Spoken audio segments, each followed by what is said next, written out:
Salmo 86, comentário bíblico expositivo, Ordem W. No meio de um grupo de 4 salmos atribuídos aos filhos de Corá, encontramos um salmo de Davi, o único atribuído a ele em todo o terceiro livro de Salmos. Quando Davi o escreveu, enfrentava alguns inimigos terríveis, que não temos como identificar. Versículo 14. No momento em que estava aflito, necessitado, versículo 1, clamando pela ajuda do Senhor. O aspecto mais admirável deste salmo é o fato de ser um mosaico de citações de outras passagens do Antigo Testamento, especialmente dos Salmos 25 a 28, do 40 e 54 a 57 e Êxodo 34. Uma vez que Davi escreveu estes salmos, tinha todo o direito de citá-los, de adaptá-los às suas necessidades naquela ocasião. Num momento de perigo, quando Davi se sentiu inepto para enfrentar a batalha, Davi encontrou 3 estímulos no Senhor, e podemos encontrá-los também hoje. Primeiro, a aliança de Deus é inabalável. Salmo 86, versículo 1 ao 7.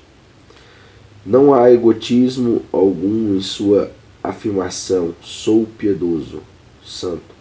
Versículo 2. Antes, é uma declaração de que Davi era um filho da aliança e pertencia inteiramente ao Senhor. Trata-se da tradução do termo do original dos Salmos 4:3, Salmos 12:1, que é equivalente aos santos do Novo Testamento, ou seja, os que são separados, cortados, separados pelo Senhor e para Ele. Esse termo é relacionado, que quer dizer misericórdia, benignidade, amor inabalável. Versículos 5, 13 e 15. Ao começar sua oração, Davi pede socorro, com base em sua relação de aliança com o Senhor, da mesma forma que os cristãos podem orar em nome de Jesus com base na aliança da graça. Lucas 22, 20, 1 Coríntios 11, 25, Hebreus 10, do 14 ao 25. O Salmo apresenta vários vínculos com a aliança davídica. 2 Samuel, capítulo 7. A impressão é de que Davi tinha diante de si o texto da aliança e selecionou versículos de seus salmos para fazer um paralelo com aquilo que o Senhor havia lhe dito e com o que havia dito ao Senhor. Davi é chamado de servo. Salmo 7, 5, 8, 19, 20, 25, 26, 29. Salmos 86, 2, 4, 6, 16. Salmos 86, 2, 4, 16. E os 2 textos referem-se às grandes coisas que Deus fez. Salmos 7, 21, Salmos 86, 10. O caráter singular do Senhor é outro tema em comum. Salmo 7, 22, Salmo 86, 8. Bem como a supremacia de Jeová sobre os supostos deuses. Salmos 7, 23, Salmos 86, 8. Em ambos os textos, o nome maravilhoso de Deus é engrandecido. Salmo 7, 26, Salmo 86, 9, 11, 12. Em seu salmo, Davi usa 3 nomes principais de Deus. Jeová, versículo 1, 6, 11, 17. Adonai, versículo 3, 4, 5, 8, 9, 12, 15. E Elohim, versículo 2, 10, 12, 14. Tomando por base as promessas de Deus da aliança, Davi discute com o Senhor e defende sua causa. Nos versículos 1 a 7, a conjunção pois normalmente indica um dos motivos persuasivos que Davi apresenta para que o Senhor o ajude. No versículo 5, muda de pois eu para pois tu, ou porque tu. Versículo 5, 7 e 10. Culminando com o versículo 10. Pois tu é grande, pois tu és grande. O Salmo apresenta pelo menos 14 pedidos pessoais, mostrando que a oração eficaz é específica. Davi clama e o Senhor responde. Versículo 3, 5 e 7. Para alguma das citações e paralelos no Antigo Testamento, ver Salmos 1 ao 17, 6, Salmos 31, 2, Salmos 35, 10, Salmos 37, 14, Salmos 40, 17, Salmos 70, 5. O versículo 2.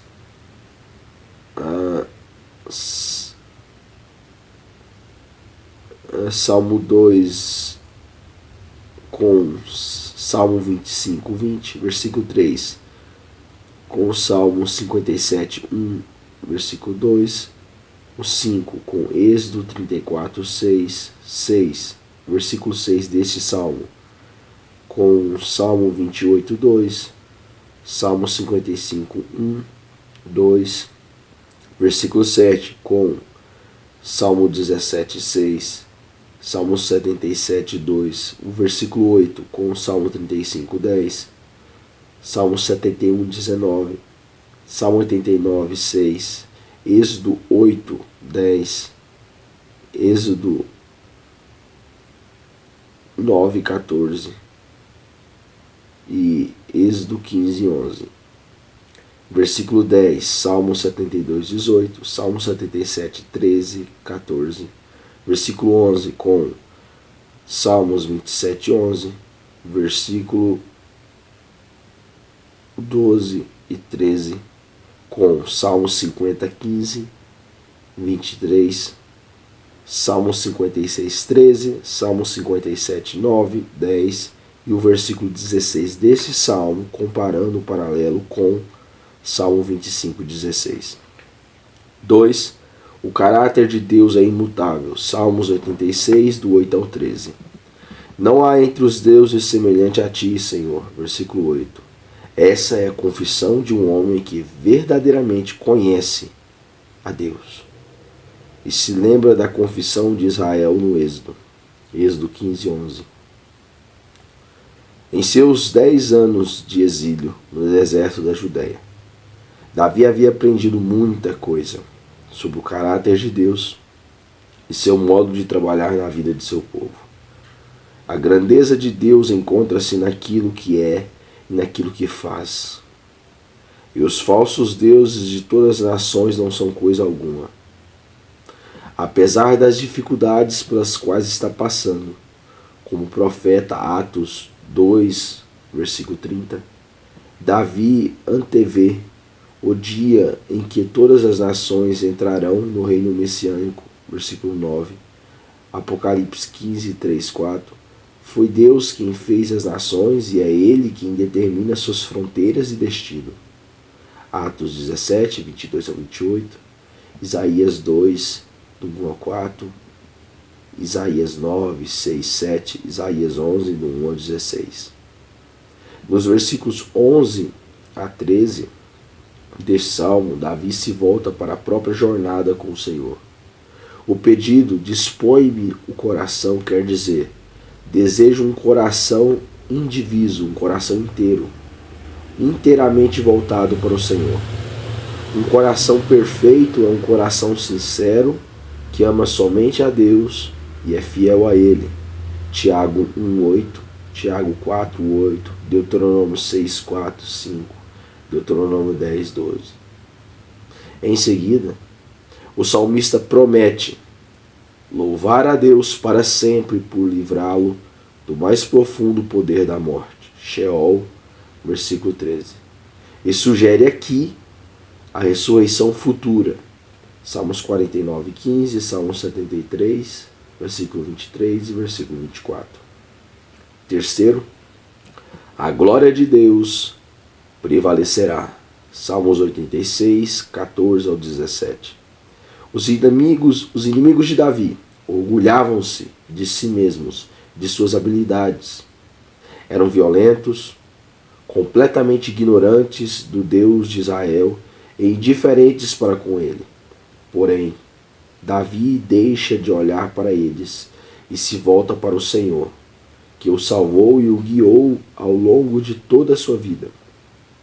Sua confissão no versículo 15 é baseada em Êxodo 34:6, ver também versículo 5, Salmo 103, do versículo 8 ao 13, Salmo 116, versículo 5, Salmo 145, versículo 8, Neemias 9:17, Jonas 4:2.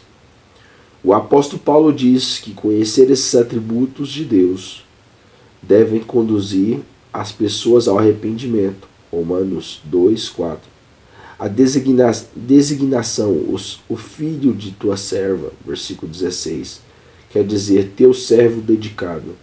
Salmo 116:16, Ruth 2:13, Ruth 3:9, 1 Samuel 1:11, 12, 18.